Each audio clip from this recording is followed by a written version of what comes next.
Hey YouTube, hope all is going well. Today's video is going to discuss the topic of narcissism and using this key element to understand the world that we live in today. So, for a lot of you who are in the narcissistic abuse community, you understand that the topic of narcissism has been something that has hit the internet by storm. It's been a disorder that has plagued and destroyed the lives of many, and it's been something that has been hidden for centuries. So it's been hidden in plain sight for centuries, and you can see this when you observe first the narcissistic family unit and you compare that to the structures we see in American society. So in this video, I want to go ahead and break down the narcissistic family, and then I'm going to go ahead and compare that to how certain races of people or classes of people serve in those same roles within American society. So let's go ahead and break down the narcissistic family. For those of you who are unaware, you typically have a parent who has NPD or narcissistic personality disorder, and that person typically will pair with a codependent. And this is because both groups of people are holding on to a level of dysfunction and or trauma, you can call it, and that trauma is what brings them together. So there's a magnetic pull that occurs between these two groups of people, and it basically keeps the dysfunction alive. So now, in order for this group to fit within societal norms, they decide to have a family. So for this example, I want to say they have 3 kids, and each kid is assigned a specific role. You have the scapegoat child, the golden child, and the ignored child. So now let's go ahead and break down this dysfunctional family structure. So the narcissist is the individual in the family who pulls all the strings, who thrives on manipulation and deception, and who keeps the family in some sort of dysfunction. The codependent is the individual within the family who decides to ignore reality for what it is and does everything that he or she can to appease the narcissist. Now, when you look at the children, you have the scapegoat child, which is typically the empath of the family. This child can do no right. This child is blamed for the dysfunction within the family. And however, the child can also see the dysfunction for what it is. You have the ignored child. The ignored child is the child, as stated, who is simply ignored. Now, with this, there's a lot of consequences because this child holds on to a lot of shame and depression. Then you have the golden child. The golden child is the child who can do no wrong. This child is treated like royalty, and this child is typically embodies the characteristics of the narcissistic parent, and this is how narcissist goes from one generation to the next. Now, when observing this dysfunctional family, you can see the same thing going on within American society. So I'm going to go ahead and use an example of early American history to show how these two systems or these two structures are almost identical. So let's go ahead and break that down. So we know that European settlers came over into the country and robbed the Native Americans of their natural resources and almost eliminated them. Now, also during this time, we see Africans being enslaved into this country, and the elite class that owned these slaves benefited and gained tremendous wealth off of the backs of Africans. And then we also have the poor white race who came over here from various European countries in search to practice religious freedoms. They were in search of entrepreneurship, and some would say they were in search of the American dream.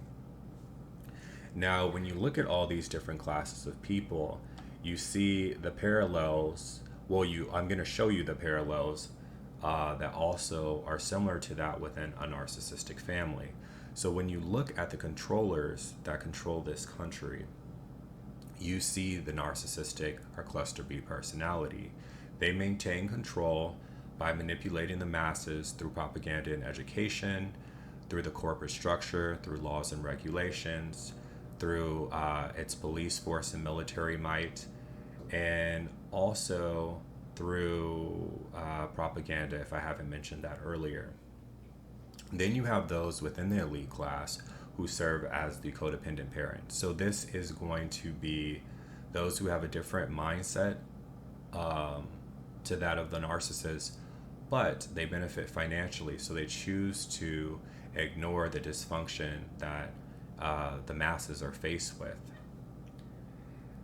Now, when it comes to breaking down the children and comparing them to the groups in society, we have the black race. The black race is America's original scapegoat. Now, we see that black folks in this country can do no right, and the projected behavior of the elite class is given to black folks. So instead of those in power taking responsibility for the dysfunction that they cause in this country, the shift is on black people. And we see this throughout American history where black folks are almost set up to fail, and this is justified by their imprisonment. So you see this with the imprisonment of black men.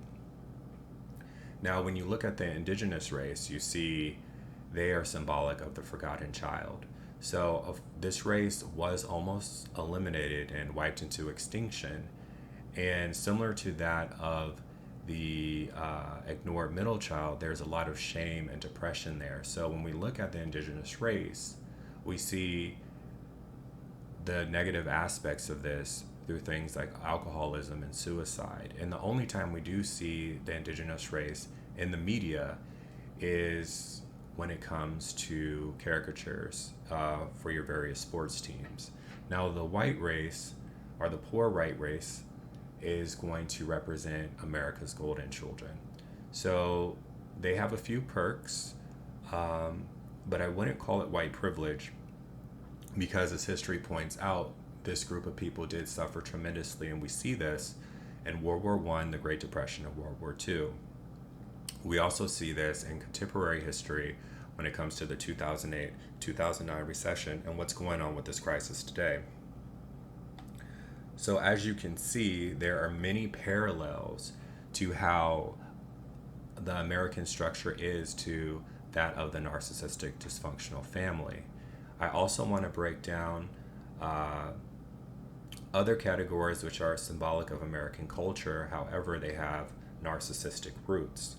So when we look at the concept of racism, that racism is a concept that was created by narcissists to create division. We also have the element of capitalism. Now, capitalism has been something that has been glorified in this country. However, if America did not use its military might to maintain its resources and enslave third world countries to debt, it would not be what she is today. Also, there's many flaws in capitalism.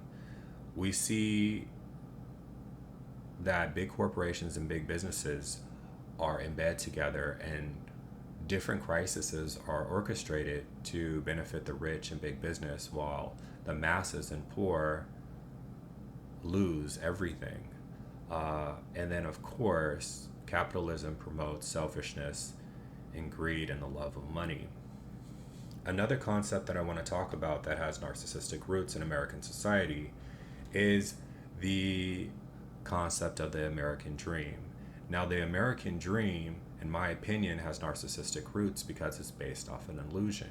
So typically, narcissists thrive off of illusion. So if you can create a system where the masses that the narcissist is controlling believes that they have full autonomy over their lives with a few perks, then you can keep the level of dysfunction alive and the lie alive. The last concept I want to talk about is the concept of control. So this is something that has been increasing over the decades, and we see this with the use of surveillance, censorship, technocracy, and the propaganda that's pushed in pop culture, the schools, and in the news media. Control is something that the narcissist thrives off of, and they do this by way of manipulation. They also do this by creating an element of fear, which typically involves an invisible enemy used to strip the people of their rights and their freedoms. Now, all this is important because if you can understand the breakdown of the narcissistic family, then you can understand the society that we live in. And when you understand that, you understand that in order to break free from this matrix system, you have to connect spiritually. And by connecting spiritually, this is when you connect with God. So just like the narcissistic family lied and deceived us, America has done the same thing. We've been gaslit over and over again, and if the element of narcissism isn't examined first, then we won't understand what's going on. So that's my video. If you like the video, please subscribe, like and hit the notification bell, and stay tuned for more content. Take care.